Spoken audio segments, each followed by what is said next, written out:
IPL থেকে মুস্তাফিজুর রহমানকে ছেঁটে ফেলার পর যাবতীয় সমস্যার সূত্রপাত। ভারতের টি-20 বিশ্বকাপ খেলতে আসার বিষয়ে বেঁকে বসে বাংলাদেশ ক্রিকেট বোর্ড। আর এই প্রসঙ্গে মুখ খোলেন আইসিসির প্রাক্তন কমিউনিকেশন হেড সামিউল হাসান বার্নি। দাবি করেন ভারতীয় ক্রিকেট বোর্ড টি-20 বিশ্বকাপ নিয়ে এই অশান্তি আটকাতে পারত।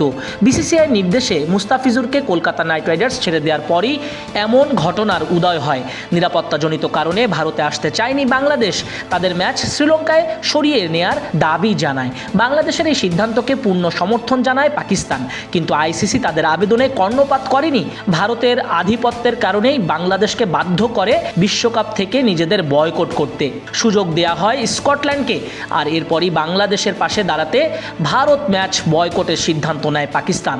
জীবন অবাক না করলে কে করবে? 28% মিল্ক ফ্যাটের অবাক করার সাথে ফ্রেশ মিল্ক পাউডার। জীবন অবাক করুক প্রতিদিন। বার্নি আইসিসি ছাড়ার পর পাকিস্তান ক্রিকেট বোর্ডের মিডিয়া ডিরেক্টরের ভূমিকায় ছিলেন। তিনি মনে করেন মুস্তাফিজুর রহমানকে সরিয়ে দেওয়ার বিষয়টি আরও সুষ্ঠুভাবে সামলাতে পারত বিসিসিআই। সামি বলেন, আমার মনে হয় এই গোটা বিষয়টা আরও ভালোভাবে হ্যান্ডেল করা যেত। ক্রিকেট সংগঠকরা আরও একটু সতর্ক হলে বিষয়টা এই জায়গায় পৌঁছাতো না। কয়েকটা শব্দের ব্যবহার সঠিকভাবে করলে এটা হতোই না। আমার মনে হয় মুস্তাফিজুরের বিষয়টা প্রকাশ্যে বলা উচিত হয়নি। ওরা গোপনীয়তা বজায় রেখে ফ্র্যাঞ্চাইজিকে বলতে পারত মুস্তাফিজুরকে ছেড়ে দিতে। ওরা কেউই জানতে পারত না। কখনো ভুল পদক্ষেপ নেওয়া হয়ে যায়, এমন বিবৃতি দেওয়া হয় যা পরবর্তীতে সমস্যা তৈরি করে।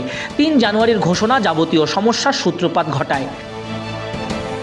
দ্য ডন পত্রিকার প্রাক্তন সাংবাদিক বার্নি প্রায় 1 দশকেরও বেশি দুবাইয়ে আইসিসির হেডকোয়ার্টারে কাটিয়েছেন। 2024 সালে পিসিবিতে যোগ দেন। বার্নি বলেন, আমি 2024 নভেম্বরের কথা বলতে চাই। আমি তখন পাকিস্তান ক্রিকেট বোর্ডের অংশ ছিলাম। আমি মহসিন নাকভির সঙ্গে ছিলাম যখন আইসিসির মেইল আসে। সেখানে বলা হয় বিসিসিআই জানিয়েছে ভারত সরকার পাকিস্তানে দল পাঠাতে চায় না।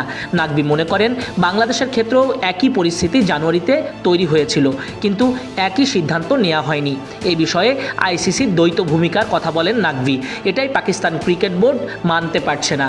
ভারত ম্যাচ বয়কটের ফলস্বরূপ বড় শাস্তির কথা জানায় আইসিসি। বার্নি মনে করেন এমন সিদ্ধান্ত নেবার আগে নিশ্চয়ই সব রকম পরিস্থিতি বিবেচনা করেছে পাকিস্তান ক্রিকেট বোর্ড। বার্নি বলেন এই সিদ্ধান্তগুলো সহজ নয়, নিশ্চয়ই অনেকের সঙ্গে কথা বলেছে পাকিস্তান। বিশেষজ্ঞদের পরামর্শও নিয়েছে, আইনি দিকটাও খতিয়ে দেখছে। আমি নিশ্চিত পাকিস্তান সরকার এমন সিদ্ধান্ত নেবার আগে সব দিক বিবেচনা করেছে। ভারত পাকিস্তান ম্যাচ না হলে বিপুল পরিমাণের আর্থিক ক্ষতি হবে। বার্নি দাবি করেন দ্বিপাক্ষিক সিরিজ বন্ধ হয়ে যাওয়াও আর্থিক ক্ষতি হয়েছে। 20 বছর পাকিস্তানে ভারতের সঙ্গে কোনো দ্বিপাক্ষিক সিরিজ হয়নি, যদিও 2007 ও 2012-13 সালে ভারত সফরে আসে পাকিস্তান। 2009 থেকে 2019 সাল পর্যন্ত মধ্যপ্রাচ্য ও সংযুক্ত আরব আমিরাতে খেলে তারা। এরপরও 2টো আইসিসি টুর্নামেন্ট জেতে পাকিস্তান। 2009 টি-20 বিশ্বকাপের পর 2017 চ্যাম্পিয়ন্স ট্রফি জেতে। বার্নি মনে করেন দীর্ঘ 20 বছর ধরে আর্থিক ক্ষয়ক্ষতি সামাল দিয়েছে পিসিবি, আর এবারও পাকিস্তান ক্রিকেট বোর্ড এসব কিছু সামাল দিতে পারবে। তার আগে ভারতীয় আধিপত্যের পতন হতে হবে আইসিসিতে।